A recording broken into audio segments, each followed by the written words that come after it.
fellow elected officials, consuls general and diplomatic staff, association executives, distinguished guests all, thank you so much for your kind invitation and for organizing this important discussion and meeting. I want to specifically thank the Asia Commercial Association of Canada for your hard work, not only today, but every day. You know, they say that society nurtures the mind, culture nurtures the soul, but trade and business feeds our stomach.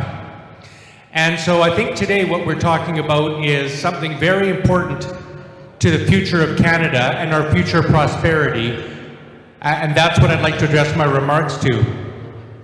I'm honored to be here to welcome you, but also to provide a few thoughts on the importance of increased trade and economic relations and political relations with Canada and Asia.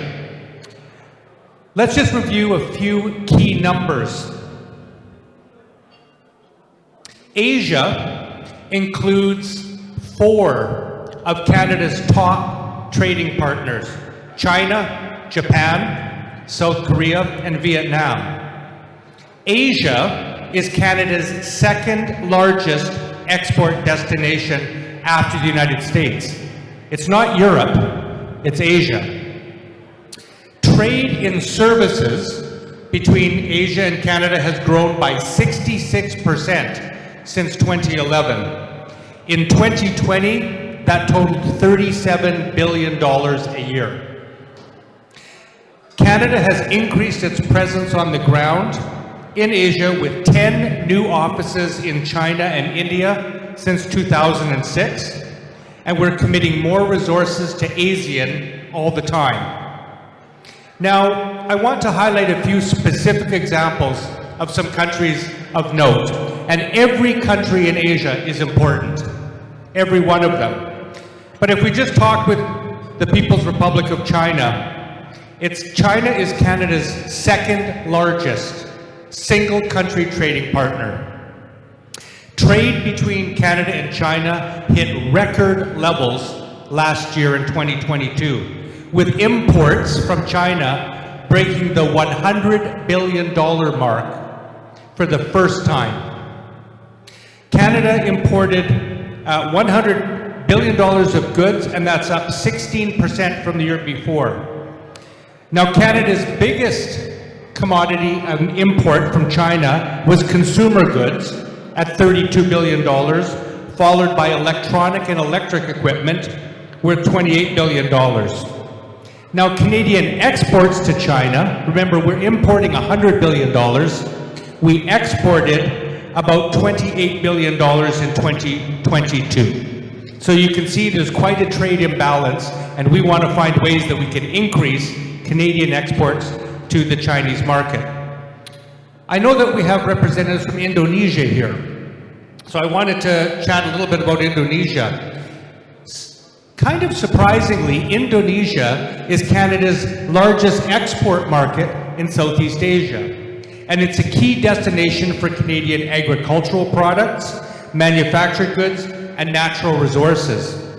Indonesia is Canada's 19th largest merchandise trading partner, and also Canada has significant investment interest in Indonesia, with Canadian direct investment valued at $2.2 billion. That's the second largest destination for Canadian investment in the region. I want to talk for a moment about Malaysia. Malaysia is one of Canada's largest bilateral merchandise trading partners in the ASEAN region. In 2021, bilateral trade totaled $4.1 billion, and that's up from $3.8 billion in 2020.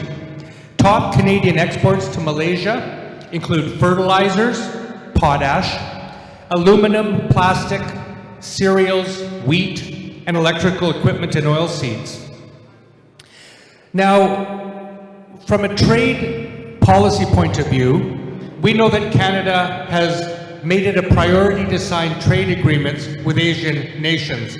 And many of you know that we signed the Canadian Pacific TTP.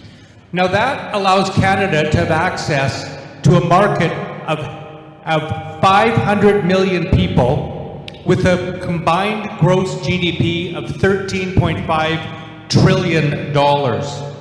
That's 13.5% of global GDP in the world. Now that entered into force for the first 6 countries to ratify the agreement. So right now, that TPP is in force between Australia, Canada, Japan, Mexico, New Zealand, and Singapore. Vietnam joined in 2018, and we have Brunei, who's going to come into force fairly soon. We have a Canada-Korea Free Trade Agreement. Now that was Canada's first free trade agreement with any Asian country, and it covers all aspects of our agreement. By the end of 2032, 100% of goods and services between South Korea and Canada will be tariff-free. Of course, we have the Canada-China FIPA, which was signed back in the Harper Conservative government, and that does some very important things. It treats foreign investment between our 2 countries equally. It allows for the laws of both countries to apply transparently, and it protects investment. I want to conclude on the trade file by just saying that right now, Canada is exploring a trade agreement between Canada and the ASEAN countries. In November of 2021, Canada and ASEAN agreed to proceed with negotiations for a comprehensive trade agreement. Now, ASEAN as a bloc has 10 member states: Brunei, Cambodia, Indonesia, Laos, Malaysia, Myanmar, the Philippines, Singapore, Thailand, and Vietnam. That one group represents the 5th largest economy in the world, with a population of 661 million. So we think that's a very important political and economic objective. I'm going to finish just by saying that as a federal New Democrat, we have some key principles we like to see in Canada's trade. One, we would like to see diversification in Canada's trade relationships. Obviously, we are very dependent on trade with the United States. They're our closest neighbor. Our economies are very closely intertwined. But we think that it's positive for Canada in the 21st century to increase our trade with Europe and Asia so we diversify. We should not put our eggs in one basket. Number 2, we want to see increased value to Canada's raw resources. So instead of shipping raw resources to any country, we would like to see Canadian businesses add value and then export the goods so that we can increase the value of Canadian products. And finally, we believe that trade policy must not only result in greater business and greater prosperity, but that prosperity must be shared with all citizens. Because if we want the people of our world to embrace trade, they have to see the benefits of that trade themselves. So we can't just have increased prosperity going to a select few at the top. It must be distributed so people see the benefits of increased trade by having stronger schools, better health care, better roads, better infrastructure of all type.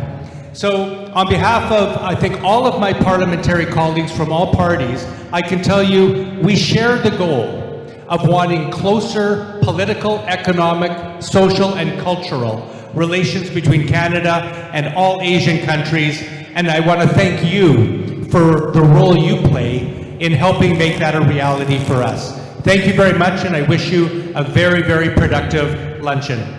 谢谢大家. Thank you.